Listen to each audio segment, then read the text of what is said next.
Gülşehir. Ертеде Kışmır şäherinde bir patşa bolgan. Atı belgisiz patşa halkına ädil, garip müsäpirlerge köp karasatyn bolgan, birak patşa özü balasız bolgan. Patşa özünün sarayında bir neşe wezirlerime meclis kurup oturganda, borşu basынан askan, sol borçtan kısılıp jantalaskan, her türlü kemşiliktin bäri de öz basında, üstü basa alba julba, jırtık bir kayırşı kirip geldi. Patşa otur edi, meclis kurup, üstüne sol müsäpir keldi girip, Hudaýdyň kemşiligi bärmende dep patşaga söz söýledi jylap turup. Wa galeyküm assalam Taksir hanım. Joktuktan çıgar boldy garip janım. Yüzgülde kısyp ýürgen borşum bar, sol edi sizge gelgen meniň halym. Patşa yüzgüldeni suwurup berdi. Müsäpir kolun jaýyp karap turdy. Dünýede sizde kajet barmeken dep patşadan ol müsäpir jogap suwurdy. Patşa aýtdy. Bittime hey beýşara kewliň seniň. Kajetim dünýede bardyr meniň. Aýtuga köbüşinde kamgamyn bir perzent dünýede meniň muňum. Haýyrşy aýtdy. Hudaýa közüm jasyn körgülde de bir perzent patşaga bergilde de ägnan ırza bolup bata berip müsäpir ýden çygyp gaýyp boldy. Mundan keyin köp zamaýak müsäpirdiň dugasy kabul bolup patşanyň äýeli bala göterdi. Kämil 9 ay 10 günün bitirip patşanyň äýeli bosandy. Tugan balası kız boldy. Patşa 30 gün oyun 40 gün toyun jasady, ülkön kuwançka belendi. Endi ol kızdyň atyny goýup gerek boldy. Padişah jurtun jyýyp kıldy toýdy. Burunga kapalyktyň bärini joýdy. Jinabad elindegi gulamasyn ol kızdyň Gülşehir dep atyn goýdy. Mundan patşa kızyn derejelep baga berdi. Balanyň balalykdagy nendey kereginiň bärinde daýar etdi. Gülşehir öte jaksy, öte suluw bolup ösüp gelýär. Kızdyň sululugy sonday adamnyň aýtyp agyzy jetpesdi. Sol zamanda ol kızdan sululuk ötdügen. Gülşehirdiň sululugy dünýäniň tört buruşuna jaýyldy. Er jetdi. 16-17 jaska geldi. 14 jasyna deyin Gülşehirdi mektepke okuga berdi. Bul solay jata tursun. Endi Bagdad şäherindägi Şahinşah patşanyň Şahzada degen jalgyz balasy bolgan. Bul balanyň derejesi jene özüniň jaksylygy, sululugyna öz şärinde hiç kim teň bolmagan Şahzada yer jetdi, jigit boldy. Jigitçilik oýlap öz gataryndagy kızlarga közün saldy. Birak kızdyň bäri de Şahzadaga unamady. Bir günderi Kışmırdagi Gülşehirdiň dubusy kulagyna tiýdi. Aýtuşlaryň aýtuwy boýunça kızdyň sululugyna Şahzada gaşyk boldy. Endi sol kızga baryp didarym bir görmey tynışdalmaýdym boldy. Özü patşanyň balasy, pursatym ol. Bir neşe başy, bir neşe koş çalyp, jene 40 diýe altyn, kümüsdägi başga asyl zatlar artyp bir gelgen bolup Kışmyrga sapar çekdi. Köp günler jol jürdi. Jolda eşerde toktamay Kışmyrga geldi. Kalanyň bir şetinen päter alyp köpes bay sagdagar bolup jata berdi. Şahzadanyň endigi jumysy araga kise salyp kızga kaýtkende jolugy boldy. Birak esebi talynmady. Töýtüp ýürgende sol ýerdegi bir mästen kempirge jolukdy. Ol kempirden kızdyň jaýyn sorady. Jane şeşe, men sol kızga jolukdur dedi. Osy jumysy orundasaň alganyňça eňbek dileýmin dedi. Ol kempir ekegin keliştirmek boldy. Endi kempir kızga baryp Şahzadanyň jaýyn bayandaýda kempirdiň sözü. Şäherda jalgyz bitken şynar diýmin. Köňüliň ogan tiýseň tynar diýmin. Sizlerdey talay kızda onatdagan, özüňdey bekzadaga kumar diýmin. Ananda baska kempir äňmemende köp sifatlaýdy. Kempirdiň sözüni kızda makul gördü. Kempir gaýyp Şahzadaga gelip kızdyň makul görgenini aýtdy. Muny men gatar jakyn arada o şäherde ulkan bir toy bolady, sol toyda jolukduramyn.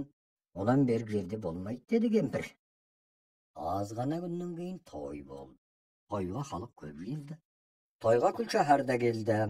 Kasında 40 kızın ökörü menen birak sıyğanak böten bölmede bolup kızdı görelmedi, körügü jönü bolmadı. Toy tarağasın Şahzada kempirge jolugup kız jönünde söylesti. Kempir aytты, bu toyda reti gelmedi. Endi jolugu kıyın. Fırsatın gelse özün bir baska үй saldırıp, үйdün işine özün oturатын kişkene tesigi var bölme salsan, tesikten kızdı körötün. Сонан үлкен той жасап, тойға халықтың бәрінде шақыр, қызды да шақыр. Bir көрсең, сонда көрерсің деді. Мұнан кейін Шахзада алтын күмістен бірнеше шебер жинап үй салдырды. Бірақ қашан көргенше өзді ғашықтан өте жүдеді. Үйді ойдағыдай салып болып той жасап, Шахзада халықты шақырды, тойға қызда келді. Бірақ онда да үй ішінде көруге болмады. Шахзада кемпірге жолықты. Кемпір той тарағасын үйдің сыртындағы тасада жолықтыратын болды. Adamның бәрі де тарады. Әлгі тасада қыз келіп Шахзадаға жолықты. Шахзада күлімсіреп қызға бір ауыз сөз сөйледі. Сонда қыз айтты: "Сен өзің қалайсың? Ақмақтарша күліп сөйлейді екенсің" деді. Мұнан соң Шахзадаға енді сөйлеуге уақыт болмады. Себебі ақмақ деген сөз оған өте ауыр тиді. Соның үшін енді сөзге келмеді. Екеуі екі жаққа айырылып жүре берді. Мұнан кейін Шахзада: "Менің бір қызға ұнамағаным-ай" деп екінші жағынан ғашық болып ауыра бастады. Енді бір шаһарда тұруға болмады. Барлық жолдасы мен мүлкінің бәрін түйеге артып Багдадқа өз еліне көшіп кетті. Бірақ ғашықтықтан ауырып көп замай-ақ еліне барғасын Шахзада өлді.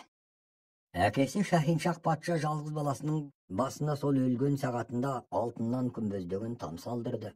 Өлікті құрметтеп, қырқы біткенше басына шырақшы отырғызды. Ендігі әңгіме Кішмірден. Gülşahar 3 günden keyin түс көрді, түсінде Бағдатқа барыпты. Онда бетіне перде жамылып, өліп жатқан Шахзаданың бетін ашып жолығыпты. Сонда Шахзада былай деген: "Әй ақмақ, бұл жерлерге неге келдің? Сен менің ақмақтығымды қайдан білдің? Не іздеп бұл араға келіп жүрсің? Алып кет садағасын тамам елдің." "Әй ақмақ, саған түссін менің дертім. Көресің, қайсиқың мен елдің бетін. Барғанда ақиретке сөйлесермін, осындай күйге салды ғашық отың. Ояна келсе түс екен." Gülşahar ойлады: "Қой, менікі ұят болған екен. Не болғанмен сол сияқты адамға бармай жөні келмес" деді. Азық түлік алып, ер киімін киініп, шашын желкесіне түйіп, бір жақсы атқа мінді де бір түнде адамға айтпай жүріп кетті. Әкесі пәлен күн сұрау салып іздеп таба алмады. Gülşahar сол жүрумен бірнеше күн жүріп, кешке жақын бір жардың қасында атынан түсіп тамағын ішіп отырғанда, бір бөлек адам келіп, ұрысың деп ұрып соғып, ұстап апарып далаға дарға асады да ат тонын олжа қылады. Бірақ оның әйел екенін білмейді. Сонан қыз дарда кешке дейін тұрады, өлер болды, жылады. Күн бата дар түбіне қой жу сатуға бір қойшы таз қой жайып келді. Қыз тазға жалынды, жағдайын айтты. Тазша аяп қызды дардан босатты. Қойшы ертең менен көреді деп қойды басқа жаққа айдап әкетті. Сонан кейін қыз қойшымен қоштасып жүріп кетті. Бірнеше күн жаяу жүріп бір жерге келді. Кешке таяу бір топ адамға жолықты. Ішінде ханның уәзірі бар екен. Бұлар келіп қызды тексере бастады. "Бұл жолаушымын" деді. "Анау адамдар сол күні мал ұрлатып, соны іздеп жүр екен. Сен ұрысың" деп ханның уәзірі қызды апарып лабақтыға салды. Бірақ ұрының әйел екенін ешкім білмеді. Лабақтада бірнеше күн жатты. Bir күні уәзірдің қатыны ұры деп жүрген жігіт қандай екен көрейінші деп. Уәзір жоқта лабақтының есігін ашып ұрыны көрді. Көрсе, келбеті жанынан асқан бір сұлу жігіт. Қатын көрді де ұрыға ғашық болды. Мұнан соңғы күндерде де күніне 3 рет келіп жақсы тамақ беріп тұратын болды. Мұнымен қатар ұрыға өзінің ұнатқан ниетімен жақындасқысы келіп, кеулі айтты. Ұры қатынға: "Кідіре тұр, тұла бойым жара, саулың қырайын" деді. Bir күні уәзір кешкісін үйіне келсе, қатын жоқ, қарап таба алмайды. Лабақтын ашып қараса, қатын ұрымен бірге отыр. Бұл ұрымен ойнас екен деген, кеулімен қатынның басын қылышпен шауып тастады. Ұрыға шабайын деп ұмтылғанда қыз емшегін шығарды. Онда уәзір шаппады. Ұры айтты: "Мен қыз едім ғой, сен қатынды бекер өлтірдің" деді. Уәзір айтты: "Мен білгенім жоқ, сені жігіт шығар дедім. Олай болса мен сені Әйелімнің орнына аламын деді. Қыз мақұл деді. Бірақ маған кемдігін пұрсат бер, мен жарақатымнан жазылайын деді.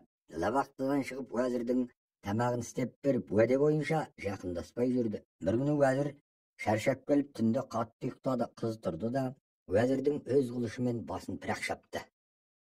Уәзірдің қылышпенен кесті басын, ақырып қайғыменен төкті жасын, астына бір жүйрік ат мініп алды, салды да алтын күміс қауқар тасын.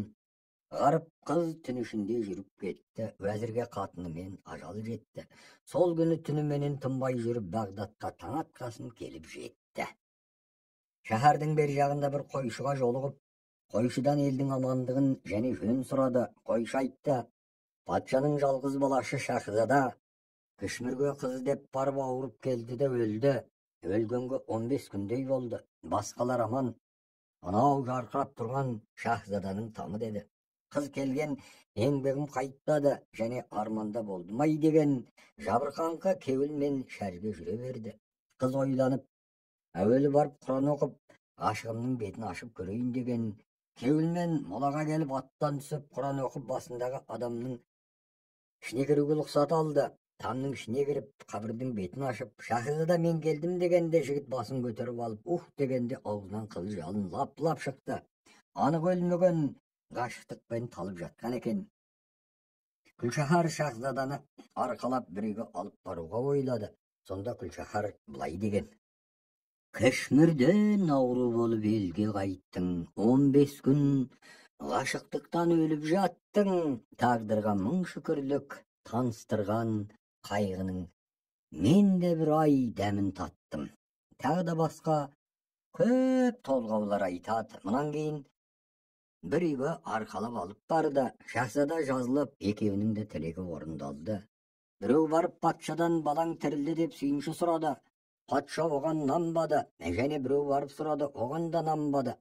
Балаңның ғашығы келіп, ол сосын тірілді, ғашықтықпен өлген екен деді. Құдайда екілік жоқ, бір өлгесін тірілмейді, бекер айтпаңдар деп патша нанбады. Баласы мен келіннің үйіне апарып патшаның көзіне көрсеткенде патша көзімен көріп нанды. Мұнан кейін патша ат шаптырып, халқына жар салып 30 күн ойын 40 күн тойын жасап үлкен мереке істеді. Өлген баласы тірілгеніне Құдайға шүкірлік қылып, патша ойлады, маған осы қызықта болар деп, халық алдында баласына тағын берді. Шахзада патша тағына мінді, халқына өте жағымды болды. Күлшахар 2-3 бала туды, басынан бір буын жақсы заман өткізді. Мұнан кейін Күлшахар айтты Шахзадаға: мен елден кеткелі бірнеше жылдар өтті, менің қайда кеткенімді бір адам білмейді.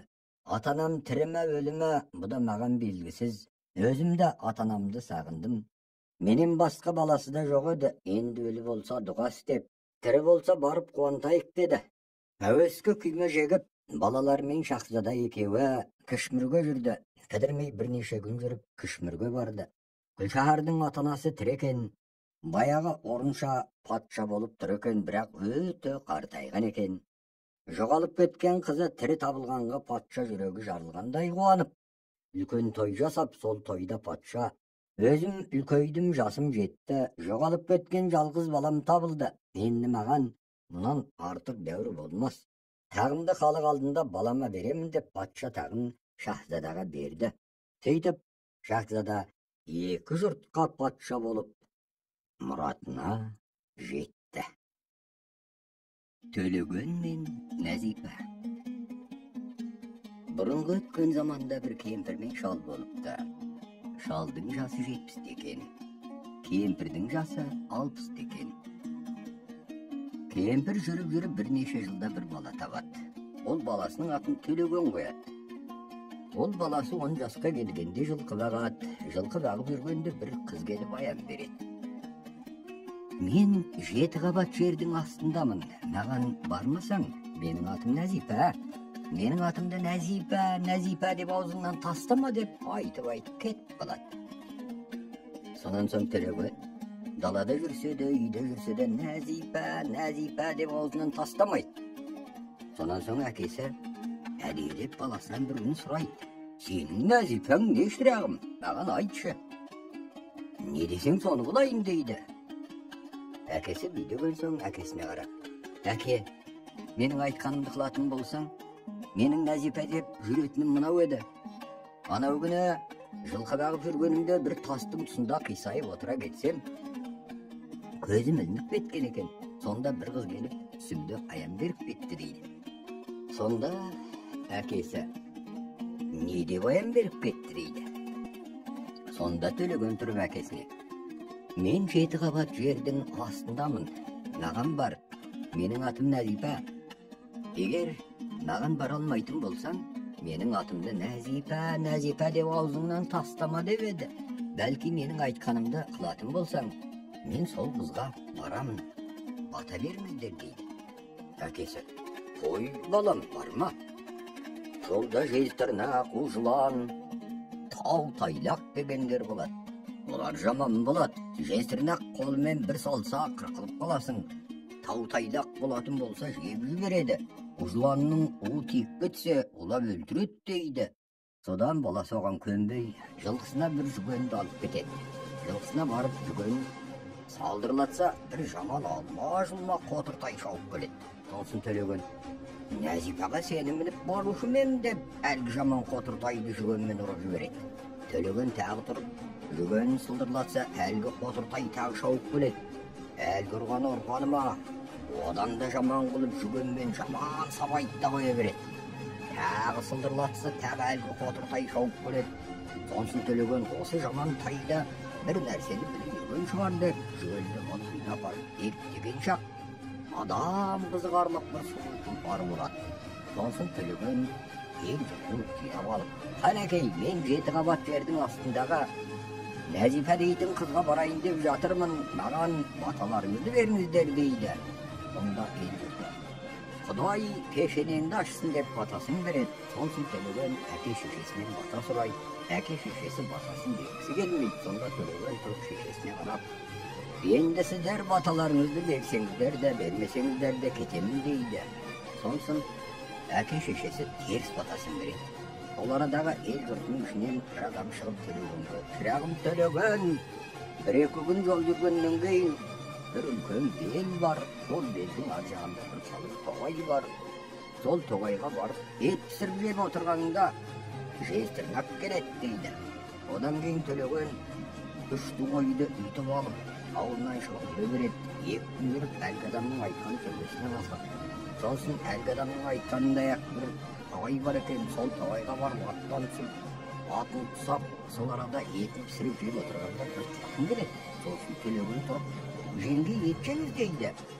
Әлгі қатын жеңін түсіріп жіберіп, қолының ұшынан ғана 1-2 рет еттен алып жейді. Сосын әлгі қатын тұрып, шырағым, бұл арада неше күн боласың дейді. Төлеген тұрып, жеңгей, бұл арада 2 күн болам дейді. Төлеген әлгіндей деген соң әлгі қатын үйіне қарап жүре береді. Төлеген тұрып, жеңгей, неге келіп едіңіз дейді. Әлгі қатын тұрып, шырағым, тоғай өртеніп бара жатыр ма деп келіп едім дейді де жүре береді. Төлеген мұның жезтырнақ екенін біледі де, бір томардың түбін қазып шекпен томардың үстіне жауып, төмен қарап отырған адамға ұсатып қояды. Өзі сол томардың астында жатады. Бір уақытта жезтырнақ, 2 білегін суанып келіп, томар, сен Төлеген болсаң, мен жезтырнақ деп салып жібереді. Салып бергенде томар қақ жарылады. Төлеген тұра салып, сен жезтырнақ болсаң, мен Төлеген деп қылышымен белінен бір шабады. Шапқанда белінен қақ бөлінеді. Сосын бар жақта әке-шешесі бар екен. Бар жақта тұрып әке-шешесі, барма десем, болмаған қайтейін, өз басыңа өзің өлім тілеп алдың деп зарлап үйіне кіріп кетеді. Сосын Төлеген 2 жез қолын кесіп алып кетеді. Бірнеше күн жол жүріп келе жатса, бір үлкен тау домаланып келе жатыр дейді. Сосын Төлеген бұл пәледен қайтып құтылам деп атына, ай шу жануар, енді өлер жерімізге келдік дейді. Сосын аты ұшып барып, бір теректің басына шығып кетеді. Сөйтсе әлгі тау құсап домаланып келе жатқан тау-тайлақ екен. Әлгі теректің қасына келіп Төлегенге мойын созады, мойны жетпейді. Төлегеннің 40 құлаш айдары бар екен. Атының 40 құлаш жалы, 40 құлаш құйрығы бар екен. Өзінің 40 құлаш айдарын кесіп алады. Атының құйрығы мен жалын да кесіп алып, үшеуін жалғастырып, әлгі жезтырнақтың қолын ұшына байлап, тау-тайлақтың төбесінен тастайды. Сосын тау-тайлақтың төбесін тесіп түседі. Тау-тайлақ әлгі жерде өліп қалады.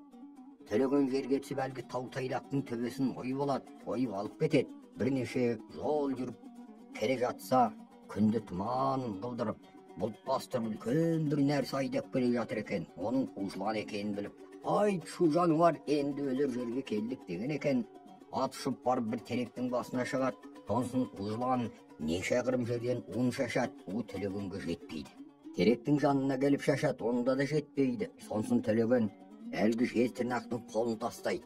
Нақ қимшақтың үстінен тастаған екен, жұлып түседі. Сонсын Төлеген жерге түсіп, қимшағын ойып алады.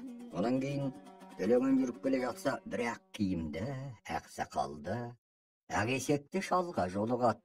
Сосын Төлеген «Ассалаумағалейкум» деп сәлем береді. Әлгісі «Әлейкум әссәләм балам, неғып жүрген баласың» дейді. Төлеген «Ұлы жоққа ұл, құлы жоққа құл болайын деп жүрген баламын» дейді. Сонсын әлгі шал «Балам, маған сен ұлда құлда болмай-ақ қой, саған мен құл болайын» деп Төлегеннің соңынан ереді. Екеу болып келе жатса, тағы бір көк сәлделі, көк шапанды, көк есекті шал жолда жолығады. Төлеген сәлем береді «Ассалаумағалейкум ата». «Әлейкум әссәләм балам, неғып жүрген баласың?» Ата, ұлы жаққа ұл, құлы жаққа құл болайын деп жүрген балам. Балам, сен маған құл болмай-ақ қой, саған мен құл болайын деп, о да соңынан ереді. Енді екі жолда тауып алып жүріп келе жатса, тағы бір сұр сәлделі, сұр шапанды, сұр есекті бір шал және кездеседі. Сонсын Төлеген «Ассалаумағалейкум ата» дейді. «Әлейкум әссәләм балам, неғып жүрген баласың» дейді.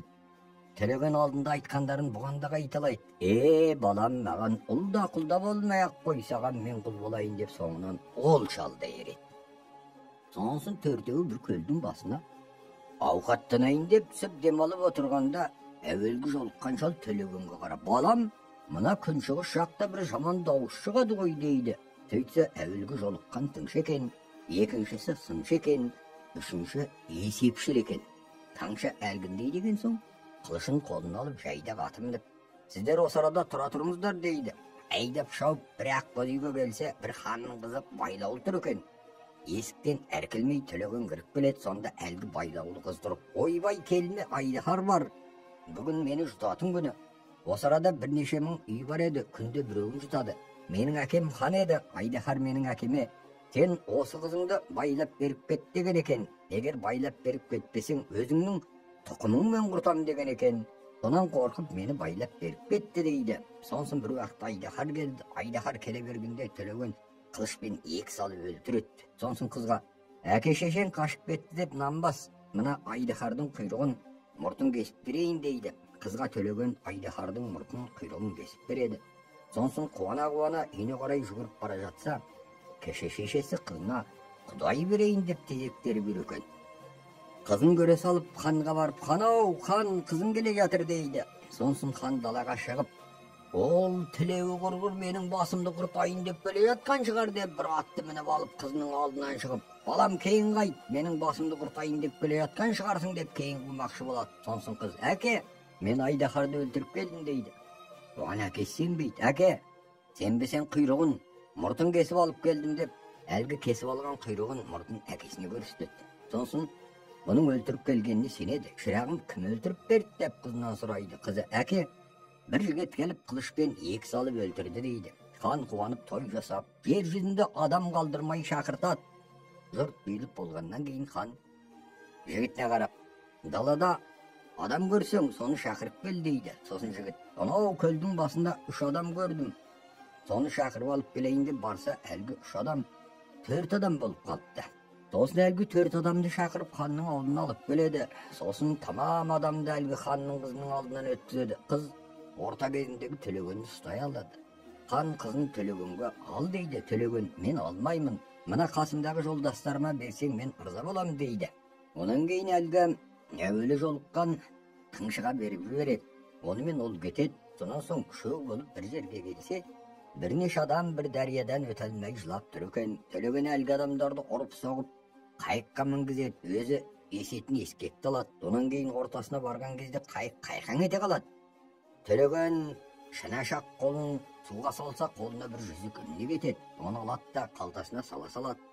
Ол адамдарды өткізсе тағы 2 қайғы адам қалған екен. Содан тағы бір қайғы адам алып өтіп бара жатқанда қайғы және қайқаң ете қалады. Енді ол сұқ қолын тығып алса және де бір алтын жүзі ілінеді. Қалған бір қайғы адамды тағы өткізіп келе жатса тағы қайқаң ете қалады.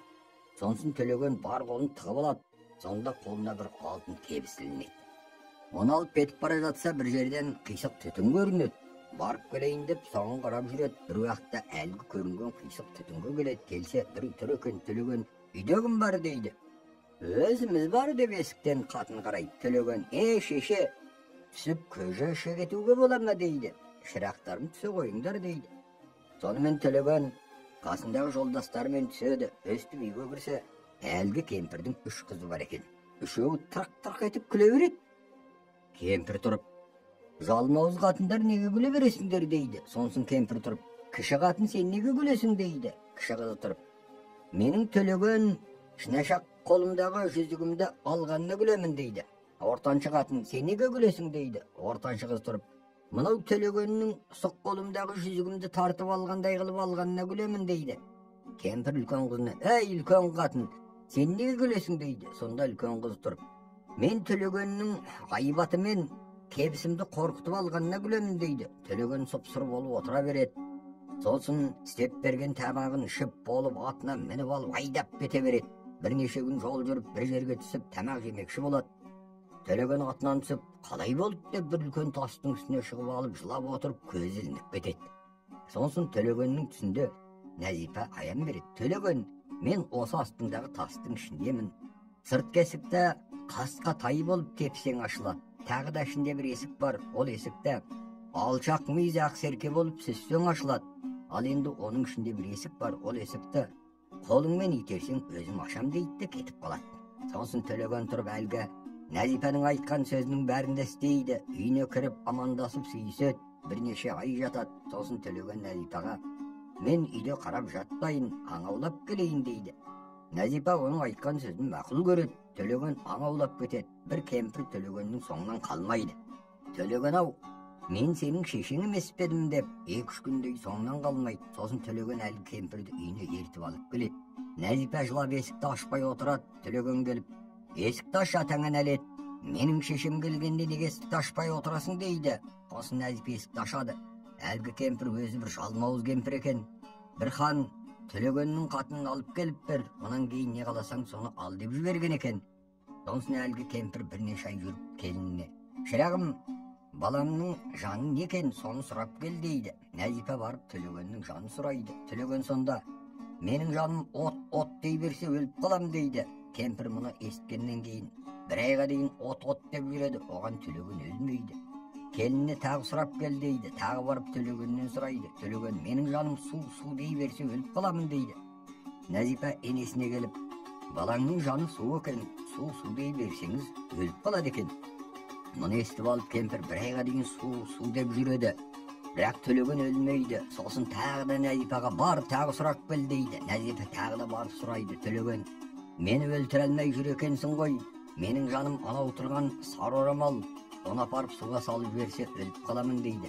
Нәзипа әлгі кемпірге барып айтады. Кемпір сары орамалды апарып суға салып жібереді. Төлеген шалқасына жатып өліп қалады. Кемпір мен Нәзипа екеуі жылап неше күндей үйінде отырады. Одан кейін кемпір тұрып, шырағым Нәзипа, анау көлдің басына барып көңіл көтерейік дейді. Мақұл деп бір көлдің басына барып отырады. Бір уақытта әлгі кемпір бір қайықтың ішінен Нәзипаға алма алып береді. Оны Нәзипа жеп болып, ене тағы алып берші дейді. Тағы алып береді. Тағы жеп болып Нәзипа тағы алып берші ене дейді. Өзің барып алып жесейші дейді кемпір. Сол уақытта Нәзипа барып қайықтың ішіне кіріп алып жейін деп жатқанда қақпағын жаба салып айдап ханға апарып береді. Төлегеннің баяғы 2 жолдасы келіп Төлегеннің жатқан үйіне кірсе Төлеген өліп жатқанын көріп, 2 жолдасы жылап әлі көлдің басына келіп отырады. Отырса бір сары жолақ жайын кетіп бара жатады. 2 кісі тұрып, сары жолақ жайын, суда не көрдің дейді. Сонда жайын, суда сары орамал көрдім дейді. Әлгі 2 кісі, қайда көрдің деп жүгіріп келеді. Әлгі жайын көрсетеді. Әлгі сары орамалды алып барып Төлегеннің бетіне жыртып жібереді. Сонда Төлеген, ұйықтап кеткен екен ғой деп атып тұрады. Сонсын Төлеген әлгі 2 жолдасымен көлдің басына барып отырады. Бір уақытта бір қолына құман ұстаған бала жүгіріп келеді. Сонсын Төлеген әлгі балаға: сен мына жүзікті құманның ішіне сал, ішіне салып ханның кіші қатынына алып барып бер дейді. Әлгі бала жүзікті Нәзипаға апарып береді. Әлгі жерде Нәзипа жалынша лап етіп шаңырақтан ұшып кетеді. Айдап отырып Төлегенге барады. Төлеген Нәзипаны алып еліне қайтады. Әлгі екі жолдасына екі ханның қызын алып береді. Өздері бірнеше күн жол жүріп еліне барады. Әке шешесі қуанып той жасайды. Сөйтіп Төлеген мен Нәзипа мұратына жетеді.